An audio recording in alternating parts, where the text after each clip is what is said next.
enseñando sobre las parábolas de Jesús. Y la parábola que el día de hoy vamos a tomar es la parábola del trigo y la cizaña. Hay varias posibles énfasis acerca de lo que es esta narración. Y una parábola, como ya lo expliqué anteriormente, es una comparación, ¿sí? Así como, no es que es como, sino así como, así puede ser. Entonces, una parábola es una comparación de cómo podría ser algo que Jesús está enseñando. Y en este caso, en varios de esos casos de las parábolas se refieren al reino de los cielos, al reino de Dios, al lugar donde todos vamos a estar. Y como ya he explicado también, el reino de los cielos es un reino que ya se inauguró, el reino de Dios ya se inauguró cuando Cristo vino al mundo. Ahí empieza el reino de los cielos.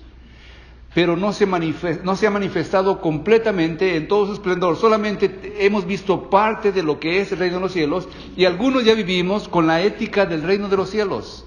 En el reino de los cielos no va a haber llanto, no va a haber más tristezas, no va a haber más dolor, no va a haber enfermedades, no va a haber muerte. La muerte va a ser lanzada al lago de fuego junto con Satanás y sus enemigos y todos los demonios que le seguían. Van a ser lanzados y no va a haber más muerte entre las personas. Y uno empieza a pensar, ¿cómo voy a vivir yo? ¿Voy a ser viejito? ¿Voy a ser joven? Si me muero viejo, voy a regresar joven o viejo. Y son cosas que nadie sabe. Lo que sí sabemos es que el cuerpo de Jesús, cuando vino a la tierra, después de haber resucitado entre los muertos, fue un cuerpo glorificado. Podía aparecer en un lugar y de repente aparecer en otro lugar. Podía comer también, comió con los discípulos. Podía también enseñarles, mira, aquí tengo mis heridas, le decía Tomás, soy yo, veme, soy yo. Y era alguien palpable. No digo que vamos a hacer así de esa manera completamente, pero porque no sé. Solamente algunas pistas de aquí y de allá nos dicen cómo podría ser el reino de los cielos cuando nosotros estemos ahí con el Creador para siempre. Y entonces este tipo de parábola nos enseña cómo puede ser el reino de los cielos. O cómo podemos llegar al reino de los cielos. Y vamos a hacer una lectura. Entonces, en ese sentido, en esta parábola que voy a hablar, hay una separación entre los buenos y los malos. Vayan aprendiendo un poco de esto. Hay una separación que se va a llevar a cabo en un juicio final. Y los buenos, de varias formas nos lo explica. En este caso dice, van a ser unos trigos y otros van a ser cizañas. Uno van a ser con mucho fruto y el otro van a ser quemados en el fuego. En otros casos, como por ejemplo dice también, de un lado va a dirigir a los corderitos, a las ovejas, a los que se han portado bien, y del otro lado los chivos y las cabras y no sé cuánta cosa más. Entonces hay una simbología de cómo podría ser el reino de los cielos, y todo ese tipo de parábolas nos enseñan cómo van a ser. Hay una relación también social entre los buenos y malos. Los buenos y los malos, según este tipo de parábolas, están juntos. No hay una separación de que nada más los que vienen a la iglesia son los buenos y los que no vienen a la iglesia son los malos. No hay ninguna separación de ese tipo. Hay una separación en el sentido de que dentro de la iglesia, dentro de la sociedad, hay gente buena y hay gente mala, y todos van a ser juzgados según sus obras. O sea que no es que porque viene a la iglesia alguien, ya está con esa forma de que lo está manifestando, ya tiene fe y ya está dentro del reino de los cielos. Voy a explicar un poquito más de eso. Y la tercera cosa que vamos a aprender en esta parábola es que debe haber paciencia al juzgar. Debe haber paciencia al perseverar en la fe y no buscar personas perfectas. Algunos están buscando la iglesia perfecta. Si llegan ahí, ya se imperfeccionó el asunto, porque si no somos perfectos, ¿para qué vamos ahí? Buscan el predicador perfecto y no hay predicador perfecto. Buscan el hombre perfecto y el único hombre perfecto, según la Biblia, es Dios, Jesucristo. Es al que tenemos que ver, es al que tenemos que seguir. Con ese tipo de ideas quiero que vayan entendiendo que estamos aquí, ¿sí? Y que estamos sirviendo a Dios, buscando de Dios, pero que las obras, el fruto que tengamos nosotros es el que nos va a respaldar cuando lleguemos delante de Dios. En los evangelios habla de no habla tanto de la santificación, de la justificación, de la santificación, no habla tanto de eso. Jesucristo en sus parábolas y en sus enseñanzas se enfocaba en solamente aquellos que siguen mis mandamientos y aquellos que no siguen mis mandamientos, aquellos que me buscan y aquellos que no me buscan, aquellos que hacen bien a su prójimo y aquellos que no les interesa su prójimo. Esa era nada más la línea que Jesús ponía cuando enseñaba su enseñanza doctrinal. Pablo ya se pone un poquito más teológico y empieza a enseñar más cosas más profundas, y Pedro también, y Hebreos también, y cosas más complicadas, y se pone un poquito más el asunto más difícil, pero cuando Jesús enseñaba, lo enseñaba de una manera tan simple que cualquiera podía emprenderlo. Veamos lo que dice la Escritura. Les refirió otra palabra diciendo, capítulo 13 de Mateo, versículo 24 al 30, aunque van a haber dos secciones de este pasaje. Esa es la primera sección, que se llama la historia o la parábola. Y después la segunda sección que vamos a ver es la explicación de la parábola. Y cuando la explicación de la parábola se vuelve explicación, ya se vuelve una alegoría, ya empieza la enseñanza. Pero la primera parte es la parábola en sí. Les refiero otra palabra diciendo, el reino de los cielos es semejante a un hombre que sembró buena semilla. ¿Qué tipo de semilla sembró? Buena. En su campo. Pero mientras dormían los hombres, o sea, los guardias, vino su enemigo y sembró cizaña. ¿Qué sembró el enemigo? Ok, y esa palabra me interesó, ¿ves? Porque dije, ¿qué significa la palabra, o cómo se escribe la palabra cizaña en griego? Porque se escribió originalmente la palabra en griego, y la palabra en griego se escribe cizania. La N y la I se cambia en ñ en español, y la misma palabra que nosotros decimos es la misma palabra que los griegos decían, la misma palabra, cizaña o cizania. Y entonces sembró cizaña. Me pareció curioso a mí, ¿cómo se dice cizaña? Y fui al griego y decía cizaña también, ¿sí? Entre el trigo, sembró cizaña entre el trigo. Y se fue. Y cuando salió la hierba y dio fruto, entonces apareció también la cizaña, o sea, salieron los dos juntos. Vinieron entonces los siervos, y aquí la palabra siervos también me llamó la atención, ¿qué tipo de siervos son?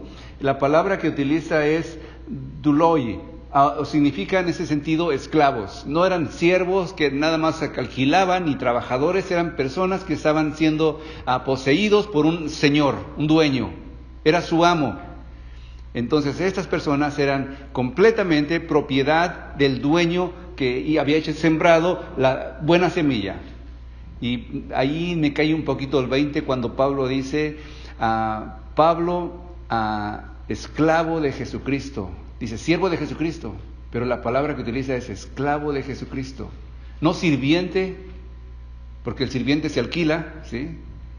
Era esclavo de Jesucristo. Entonces los siervos del padre de familia le dijeron, vinieron ellos, Señor, y hacen tres preguntas. Quiero que pongan atención a estas preguntas porque son interesantes. ¿No sembraste buena semilla en tu campo? Pregunta número 1. ¿No sembraste buena semilla en tu campo? ¿Qué pasó, Señor? ¿No sembraste buena semilla? ¿Cómo es que de repente estoy viendo que no es buena semilla todo lo que tú sembraste? Los esclavos que eran propiedad del dueño del campo, veían que lo que estaba creciendo no nada más era lo que ellos estaban esperando que creciera. Segunda pregunta, ¿de dónde pues viene toda esta cizaña? ¿Sí? Es la segunda pregunta que los esclavos hacen al dueño. Señor, ¿por qué sembramos cosas buenas y mira lo que sale ahora? ¿Sí? La tercera pregunta está en el siguiente versículo, un poquito más adelante. Él les dijo, el dueño, el que gobernaba el campo, el que era el dueño del campo, y el que era dueño también de los esclavos, les dijo, un enemigo ha hecho esto. Y la palabra enemigo ahí es diablos. El enemigo ha hecho esto. Y los siervos le dijeron, tercera pregunta, ¿quieres pues que vayamos y la arranquemos? Es la tercera pregunta de los siervos, de los esclavos de este dueño. Él les dijo, no sea que al arrancar la cizaña arranquéis también con ella el trigo. Dejad crecer juntamente lo uno y lo otro hasta la siega. Y al tiempo de la siega yo diré a los segadores, recoged primero la cizaña y atadla en manojos para quemarla, pero recoged el trigo en mi granero. Vamos a orar un momento, en el nombre de Jesús. Señor, pedimos de tu ayuda para que entendamos estas palabras. Son tus palabras, Señor. Vienen de ti, Señor, y sabemos que vienen de ti. ¿En qué nos alimenta el día de hoy esta palabra? Ayúdanos, Señor, a entender tu palabra. Ayúdanos a poder hacer tu voluntad y ser de ello, de ese trigo, Señor, que lleva fruto. Señor, si hay algo de hierba en nosotros, arráncala de nosotros. No queremos ser hierba. No queremos que al día del juicio nos lamentemos y pidamos otra oportunidad y ya no haya otra oportunidad. Ayúdanos en el nombre de Jesús. Amén. Amén. Hice un énfasis en esta palabra, mi granero, porque la obra de Dios es de Dios. Algunos pueden venir a la iglesia y dicen, yo no quiero mantener a ese pastor, por eso no doy ofrenda, ni diezmo, ni nada, ¿sí? Yo no tengo ese bueno para nada. Y no saben que la obra que se da en la iglesia es de Dios. Otros pueden tener un buen pastor, excelente pastor, y vienen a la iglesia por ver a ese excelente hombre, y no saben que están equivocados. No es el excelente hombre que está enfrente de ustedes, es a Dios que se viene a servir. No es que si el pastor me dice, yo lo voy a hacer, pero si el pastor no me dice, yo no lo hago. Y toman al pastor como si fuera Dios, y el pastor nada más es un esclavo de Dios, y si no es un esclavo de Dios, Dios lo va a también tomar en cuenta lo que él hace. Porque la palabra que estoy entendiendo es que el trigo que está hablando esta parábola es del granero, del dueño del dueño del granero, del dueño del campo, del dueño de los esclavos. No era del hombre mismo. Entonces, todo lo que se hace para el Señor es para el Señor, ¿sí? No es para que te vea el hermano que quieres impresionar, ni la hermanita que te está gustando y dices, yo quiero impresionarla también, y haces eso para impresionarla. Cuando se hace algo en el nombre de Dios, es para Dios. Se va a dar un vaso de agua, es para el Señor. Señor, se lo doy a esta persona, que sea como si fuera para ti, Señor. Le das un abrigo que tenías tú varios y que la persona lo viste con mucha necesidad y dices, este es el abrigo que me gusta, y se lo das y lo haces en el Señor me enseñó a hacerlo, es como si se lo estuvieras dando al Señor. Es la obra del Señor, ¿sí? Entonces, esta parábola es interesante. Las dos crecen juntas. La hierba y el trigo crecen juntos y se parecen tanto que crecen casi a parejas. Se ponen también secas parejas, pero la diferencia es que unas sí tienen granos dentro de sus vainas que tienen ahí, y la otra no tiene granos, están secas, pero se parecen tanto. Entonces la historia, así como la leemos nada más, diríamos, ¿qué significa eso? ¿Qué significa que un hombre tenía un campo? ¿Qué significa que tenía esclavos? ¿Qué significa que sembró buena semilla? ¿Qué significa que vino un enemigo y sembró semilla mala o cizaña? ¿Qué significa todo eso? Los apóstoles tenían esa pregunta, ¿qué significará todo eso? La semana que entra voy a predicar de dos parábolas, el grano de mostaza, ¿sí? Y la levadura de casi 50 kilos de masa, ¿sí? Una cifra exagerada. Esas parábolas están en medio de la explicación de la historia que acabo de leer hace un momento, y la explicación de lo que significa esa parábola. Pero no me quiero abarcar demasiado y poco apretar, quiero enfocarme en la parábola que estamos tratando. Entonces, si tú tienes tu Biblia, la abres en el libro de Mateo capítulo 13, lees el primer pasaje que acabo de leer, y después de eso está la parábola del trigo, del grano de mostaza, y después del grano de mostaza está la parábola de una mujer que hace levadura con una masa que tenía ahí, ¿sí? No voy a hablar nada de eso. La semana que entra, si quieren saber por qué la metió ahí, yo también voy a investigar, voy a profundizarme y voy a buscar la manera de explicar qué significan todas esas cosas. Ok, continúa la historia. Después de la historia del grano de mostaza, después de la levadura, de la parábola de la levadura, Jesús enseña a sus discípulos y les dice, entonces Jesús dejó a la multitud y entró en la casa, y se acercaron sus discípulos diciendo: explícanos la parábola de la cizaña del campo. O sea, no la entendemos, Señor. ¿Qué significa? ¿Qué quisiste decir con esa parábola de cizaña? Entonces Jesús les respondió: el que siembra la buena semilla, ¿sí?, es el Hijo del Hombre, y el campo es el mundo. Y la palabra que utiliza para palabra mundo es cosmos. Ok, hay una diferencia. En algunos sermones se enfatiza de que esta parábola es para la iglesia. Pero aquí la enseñanza de Jesús dice que esta parábola es para el cosmos, para el mundo entero. ¿Sí me entienden la diferencia? Si dijera aquí, el campo es la iglesia, a lo mejor diría, toda esta parábola es solamente para la iglesia. Pero no dice, esta parábola es para la iglesia, dice, esta parábola es para el cosmos, para todo el mundo en general. Dios, de alguna manera, sembró una buena semilla en el hombre, sembró una buena semilla en el mundo, y de esa buena semilla empezaron a surgir personas que no eran lo que esperaba, ¿sí? Personas incorrectas, personas que para nada tenían que ver con lo que Dios quería hacer. El campo es el mundo o el cosmos. La buena semilla son los hijos del reino, y la cizaña son los hijos del maligno. O sea, en el mundo entero, véanlo como una perspectiva del mundo entero. Hay gente buena y hay gente mala. El enemigo que la sembró es el diablo, y ahí otra vez la palabra diabolos. Y la palabra diabolos simple y sencillamente significa enemigo. Yo sé que la palabra diablo así como que te da como escalofrío, ¿no?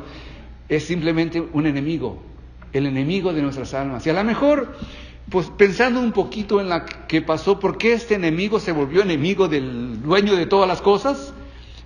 Bueno, hay algunas historias que se hablan en el Antiguo Testamento que dice que Dios creó ángeles, miles y miles de ángeles, quizás hasta millones, y creó uno especial encima de los demás, el más bonito de todos. Posiblemente se dedicaba a la alabanza en el reino de los cielos. Era el líder de todos los demás. Y ese líder dijo: ¿por qué no ser como Dios? Si soy tan bueno, soy tan hermoso, Dios me hizo tan hermoso, ¿por qué no ser como Dios? Y convenció a la tercera parte o cuarta parte, alguien que me diga, tercera parte de los ángeles, y les dijo: peleemos y sentémonos en el trono de Dios, vamos a ser todos dioses. Y se rebelaron contra Dios. Pero ¿quién puede contra Dios? ¿Quién puede contra Dios? Aunque se hubieran rebelado todos los ángeles, aún así no hubieran podido contra Dios. Entonces Dios los saca de su presencia y los lanza fuera de ese reino que Él tenía. Pero Dios creó después de eso, Dios creó al hombre, a su imagen y semejanza lo creó, varón y hembra los creó. Y en esta idea, en el Antiguo Testamento, sabes que no se menciona la palabra diablo más que 2 o quizás a 3 veces cuando mucho. No es muy conocido el diablo. Pero tú dices, la serpiente del Antiguo Testamento, pues la serpiente era la serpiente. No dice nada ahí que la serpiente tuviera algo que ver con el diablo, ni que se le metió el diablo. Eran las serpientes nada más. Entonces, no se conocía tanto el poder del maligno. En el libro de Job también aparece un par de veces. No se conocía el poder del maligno tanto como Jesús vino a después desenmascararlo y demostrar que muchas de las cosas que suceden en este mundo vienen por causa del diablo. ¿Y qué pasó entonces? Dios hizo al hombre, su imagen y semejanza. Satanás, el enemigo, el diablo, no podía pelear más con Dios, pero se le ocurrió pelear contra lo que Dios más ama. ¿Y qué es lo que Dios más ama? El alma del hombre y de la mujer, el alma del ser humano. Es lo que Dios más ama. Amó tanto al mundo que dio a su Hijo para que pudiéramos tener salvación eterna.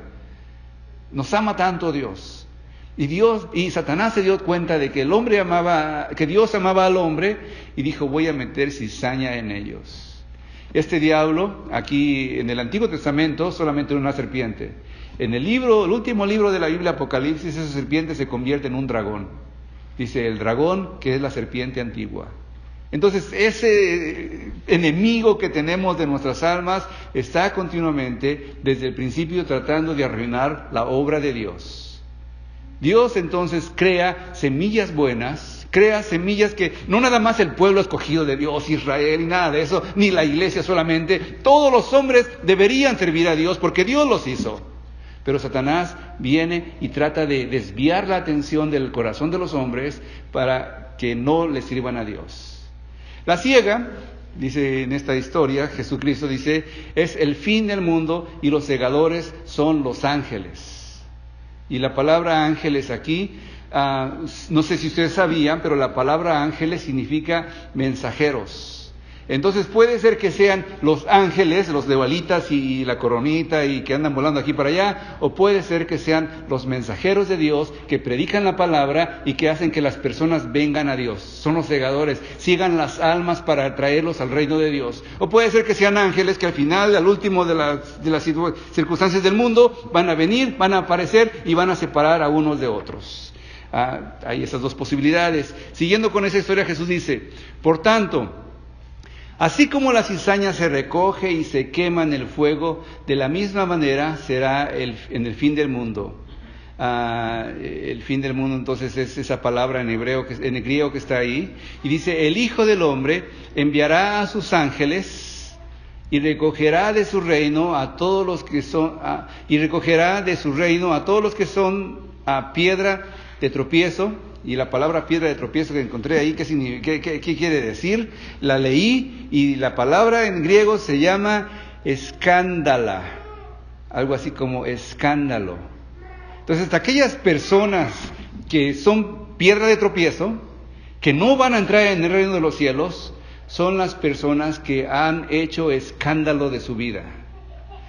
Y con esto quiero decir que puede ser en cualquier lugar. ¿Han escuchado de ustedes de algunas historias de pastores, personas supuestamente que quieran agradar a Dios, que se van con la chica del coro, que se van con a la esposa de tal hermano, que se llevaron a tal jovencita y ya no regresaron nunca? ¿Han escuchado historias así? Muchas historias he escuchado así.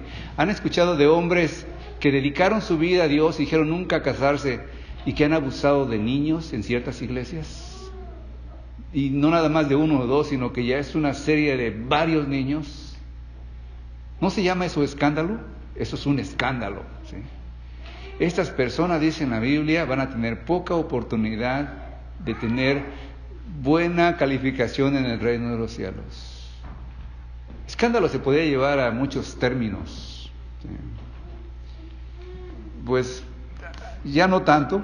Antes era un escándalo que una jovencita se embarazara antes de venir a casarse en la iglesia. Ahora ya es lo común, ¿sí? Ya no es tanto escándalo por eso, dice, ¿no?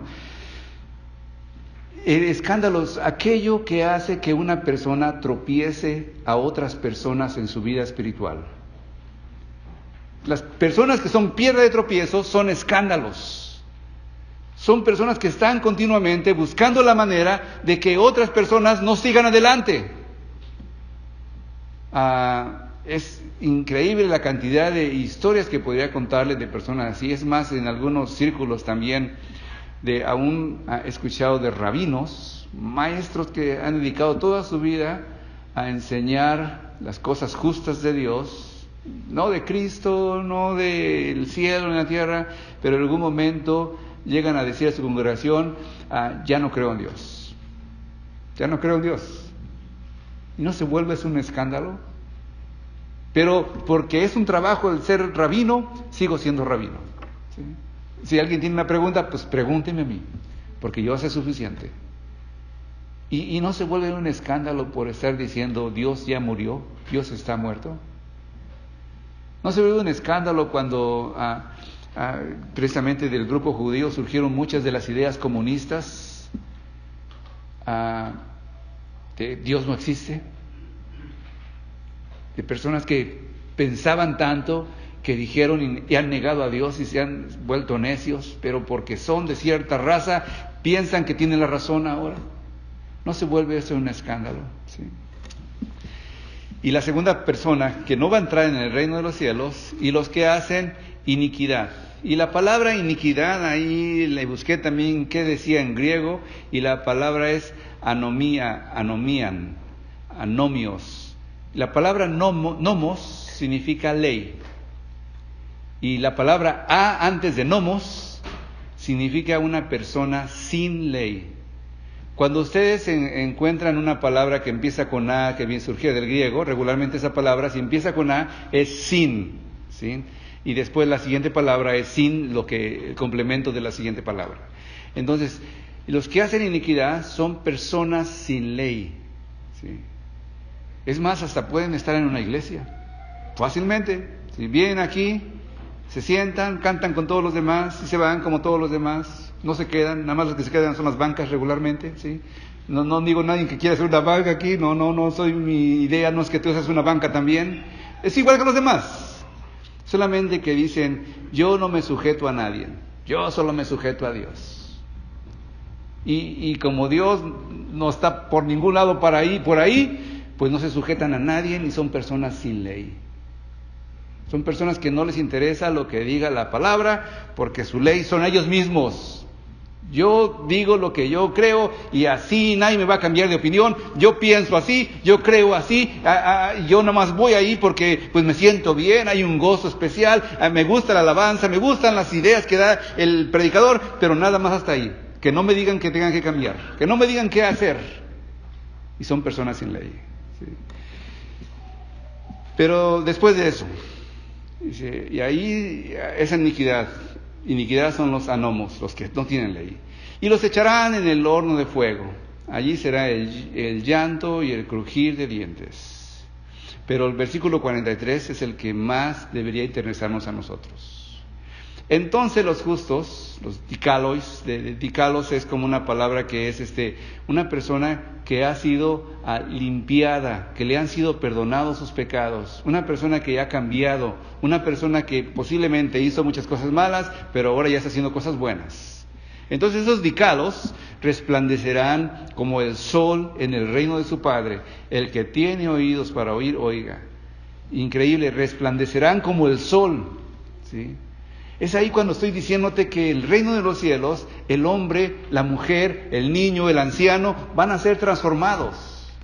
Van a ser un resplandor por causa de que Dios va a estar siendo como la luz grande y nosotros vamos a ser resplandor de lo que es Dios. Y no tenemos que esperar hasta llegar en los cielos. El cristiano debe ser un resplandor aquí en la tierra también, porque resplandece de lo que sabe de Dios. Las personas le dicen a esta gente, oye, ¿qué tienes de diferente? ¿Por qué eres diferente? ¿Por qué tienes siempre buen humor? ¿Por qué no te enojas tanto? ¿Por qué no gritas? ¿Y por qué no? ¿Y por qué eres diferente? Y la razón es porque está resplandeciendo de lo que sabe de Dios. Somos diferentes, o seremos diferentes, cuando empecemos a caminar en el camino de Dios. Esos puntos que les acabo de decir tienen obviamente su simbolismo. Es que el trigo representa a los hijos del reino de Dios. El sembrador es Jesucristo, ¿sí? En la otra parábola había diferentes situaciones, pero en esta parábola sembrador es Jesucristo. Solamente el Hijo de Dios, el Hijo del hombre, Jesucristo es el único sembrador, ¿sí? Él es el que siembra la semilla en los corazones de los hombres. El campo representa el mundo que está siendo evangelizado. La cizaña representa a los impíos, los hijos de Satanás, quienes se niegan a entregar su vida a Cristo. Y les llamas hijos de Satanás. Es un pasaje bien fuerte en el libro de Juan, capítulo 8, versículo 47, quizá más o menos por ahí, alrededor de ese pasaje. Hay una plática entre los fariseos y Jesucristo. Y ellos están diciendo, tú estás loco, no sabes lo que dices, porque Jesucristo decía, antes que Abraham fuese, yo soy. Y él decía, pero y ustedes me quieren matar. ¿Y quién te quiere matar? Estás loco, nadie te quiere matar. Dices, y nosotros somos hijos de Abraham. Y Dios, Jesucristo les dice en ese pasaje, si ustedes fueran los hijos de Abraham, escucharían mis palabras, porque Abraham sabía de mí. Pero porque no son hijos de Abraham, ustedes son hijos del diablo. Y caramba, yo nunca les he dicho así a ustedes, ¿sí? Entonces, ni les voy a decir tampoco. Pero Jesús no se andaba por las ramas. Decía lo que él veía en el corazón de los hombres. Yo a nadie le he dicho que es un hijo del diablo todavía, ¿sí? Espero no decirlo nunca. Pero Jesús lo dijo. Entonces sí es posible de que algunas personas sean usados por Satanás. Y la pregunta obviamente es, ¿quién es tu padre? ¿Dios o Satanás? No hay de que todavía no me decido, déjame pensarlo, ¿sí? O servimos a Dios o servimos a Satanás. El sembrador de la cizaña es el diablo, enemigo de Dios. La siega representa el fin del mundo y los segadores son los ángeles. Entonces en esa historia, ¿sí? Satanás siembra la semilla, ¿sí? Equivocada, o sea que ya de alguna manera los demás estaban dormidos, y algunas ocasiones en algunas iglesias se meten personas buscando sacar su propio beneficio, sacar su propio provecho, ¿sí? Con esto todas esas historias, toda esta palabra que estoy diciendo no quiere decir que la iglesia no pueda tener disciplina de las personas. Porque dice Dios que tenemos que dejarlas crecer juntas el trigo con la cizaña. ¿Y cómo es posible que tenemos que dejarlas crecer? Si fuéramos nosotros, diría yo, a ver, ese como que sí, ese como que no, ese como que sí, ese como que no. Y los demás que dije que no, váyanse para allá porque no los queremos. Los que digan que sí, que se quedan aquí. Pero nadie es juez sino hasta el último momento de que Dios diga quién va a ser quién, ¿sí? Es que mira, la semilla crece entrerramada, una con otra se van juntando. Es más, la raíz misma está junta, está en conjunto. No es nada más de que una crece aparte y no se juntan las dos. Las dos crecen, se alimentan con la misma tierra. Se alimentan con el mismo sol, con la misma agua. Están creciendo juntas entrerramadas. Y en esa parábola dice, no los corten, porque si los cortan no vaya a ser que arranquen a la buena tierra, a la buena semilla, a la buena hierba, al trigo. No quiero que rompan el trigo. Algunos de nosotros veríamos esto y diríamos, pues hay que arrancarlos, ¿no? Porque pues mira ese niño cómo se porta, ¿sí? Si hubieran arrancado, si fuera una cláusula de que todos los que se portan mal, sobre todo en la adolescencia, ¿sí? O algunos desde la niñez, pero desde la adolescencia principalmente. ¿Viste lo que hizo ese niño? ¿Viste lo que hizo esa niña? Esa jovencita, esa casi mujer, mira lo que está haciendo, mira cómo se comporta, mira cómo se viste, mira cómo todo. Y si cortáramos a esas personas, no habría oportunidad de que fueran salvos. Y la razón es que yo era igual que esos niños que están criticando ahora. Yo andaba subiéndome a las bardas, no le hacía caso a mi maestra, le jalaba los greñas a las niñas, me echaba a correr, y yo era así, era de lo peor, ¿sí? Ya cuando supieron que ya era pastor, no la creían algunos de ellos. Ni mis parientes creían de que ya me hubiera cambiado y convertido a Dios. Si hubiéramos utilizado ese tipo de idea para arrancar a todos los que van creciendo portándose mal, a mí me hubieran arrancado desde hace mucho tiempo. Y yo creo que a muchos de ustedes a lo mejor también, quién sabe, ¿no? Yo no me supongo, ¿sí? Pero creo que todos tuvimos nuestros días difíciles. Pero dejarlos crecer juntos. La otra cosa que entiendo de este pasaje es que uno tiene que tener mucha paciencia. Uno quisiera que los jóvenes que cambiaran de un momento a otro. Así de clic y ya. Haga una oración por favor por mi hijo que mira, se porta bien mal, reniega y no quiere venir a la iglesia y anda con unos amigos de la patada y cosas así, ¿no? Y quieren que haga así clic y ya el niño cambie. Y la cosa con esto al trigo y las cizañas que enseña que tienen que tener paciencia, ¿o no? Deja que crezcan, deja que tenga oportunidades. No vaya a ser que lo corras y al rato no sepas que la persona pudo haber cambiado, que pudo haber tenido una oportunidad de ser alguien diferente, ¿sí? Hay varias ideas de esto que me gustaría compartir, pero ya me estoy avanzando demasiado, ¿sí? Pensando en nosotros, ¿te dedicas a sembrar cizaña por donde pasas o siembras la preciosa semilla del trigo? ¿Sí? ¿Cuál es la mejor forma de saber quién es trigo y quién es cizaña? ¿Sí? No es cuánto dinero dan en la ofrenda, no es, aunque obviamente se necesita para seguir creciendo. Es cuánto fruto tú tienes. El fruto que al final de cuentas estaba comentando al principio, ¿sí? El del granero de Dios, es aquellas almas que tú has traído y que son discípulos tuyos, aunque no les llames discípulos.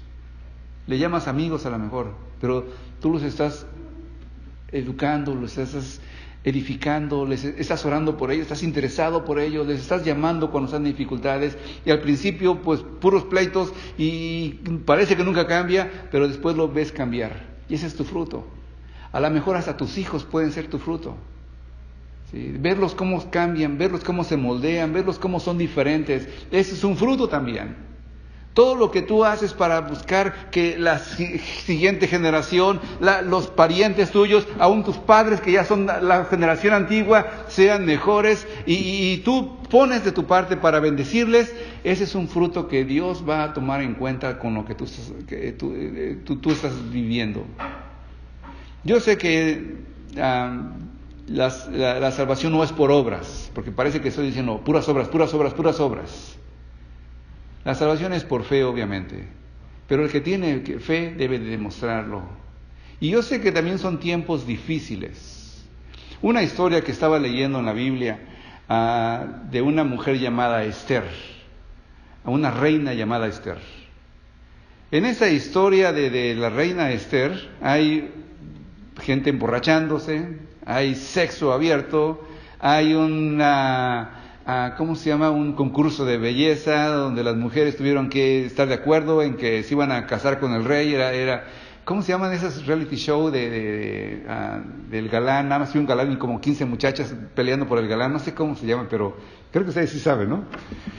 ¿Cómo se llama? ¿Alguien sabe? ¿Bachelor? Ándale, algo así como eso. Era como todo eso en aquel tiempo. No nada más en nuestros días, en aquel tiempo también. Había violación de los mandamientos del Torah, que les decía que no debían estar con gente que tomara, con asesinatos, y encima de todo eso parecía que estaba Dios ausente. En el libro de Esther no encuentras para nada la palabra Dios. Todo el libro no está, parece que no está Dios, pero Dios está presente. Y la moral de los israelitas estaba comprometida, ¿sí? Pero Dios no ha abandonado sus promesas. Estamos en tiempos difíciles nosotros, en tiempos difíciles. Parece que vamos para atrás en lugar de para adelante, ¿sí? Lo que antes era pecado ahora ya se practica enfrente de nuestros ojos, en la televisión. Ahí antes alguien que tenía un deseo sexual que no era natural, se escondía y no sabíamos de él nunca, a lo mejor hasta que se moría, pero ahora se practica abiertamente en la televisión. Y eso lo están viendo nuestros hijos, y eso hasta algunas van a dar clases de cómo hacerlo sin que te avergüences. Tienes que ser tú mismo, le dicen, y no importa lo que los demás digan, nadie te puede criticar, tú sé tú mismo, y parece que el pecado se está volviendo cada vez más abierto sin detenerse, ¿sí? Pero Dios no ha abandonado sus promesas. Esos ángeles que va a mandar, no sé si sean mensajeros o sean ángeles de veras. Dios tiene paciencia para cada uno de nosotros. Que si nuestra vida ha sido una vida de puras hierbas y cizañas, si hemos buscado pleito con los demás, si hemos estado buscando ser yo el que manda en todo lo que se hace, porque yo soy el que debe de dirigir todo, y nada más hemos enfatizado el yo y nunca a Dios, Dios nos pone una atención y nos dice, como iglesia puedes cambiar hoy. Al pueblo de Israel también le dice, como pueblo de Israel también puedes cambiar. Al mundo que no conoce de Dios también le dice, porque Dios va a juzgar a todos, a cualquier religión. Cualquier persona, pequeña o grande, va a ser juzgado por Dios. A todos le dice eso. Y el último pasaje, entonces los justos resplandecerán como el sol en el reino de su Padre. El que tiene oídos para oír, oiga. Un anhelo grande es que todos los que estamos aquí podamos estar en ese lugar, ¿sí? En ese reino de Dios, en ese reino donde podamos resplandecer. Vamos a orar. En el nombre de Jesús. Señor y Padre nuestro, haz tu voluntad en nuestras vidas, Señor.